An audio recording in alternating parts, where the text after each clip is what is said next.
5 సంవత్సరాల వైసీపీ ప్రభుత్వం చేసిన అరాచక పాలన, అవినీతి అక్రమాలకు చెంపపెట్టుగా ప్రజలు తీర్పునిచ్చారని టీడీపీ ఫ్లోర్ లీడర్ నేలిబండ్ల బాలస్వామి అన్నారు. వైసీపీని 11 సీట్లకే పరిమితం చేసి కూటమికి 164 సీట్లతో గెలిపించారన్నారు. విజయవాడ నగరపాలక సంస్థ కార్యాలయం ఎదుట బుధవారం మీడియాతో మాట్లాడుతూ కూటమి ప్రభుత్వం రాగానే ప్రజల్లో నమ్మకం ఏర్పడిందన్నారు.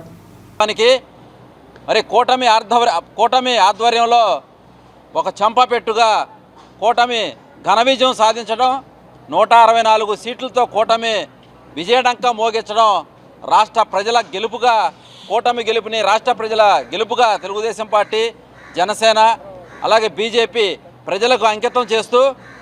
మరి 5 సంవత్సరాల నుంచి కూడా ప్రజలందరూ కూడా అవినీతి పాలనలో మరి పనులు లేక, ఇసుక లేక, డబ్బులు లేక అనేక ఇబ్బందులు పడి ఎప్పుడు ఎలక్షన్లు వస్తాయా, ఎప్పుడు చంద్రబాబు గారి నాయకత్వంలో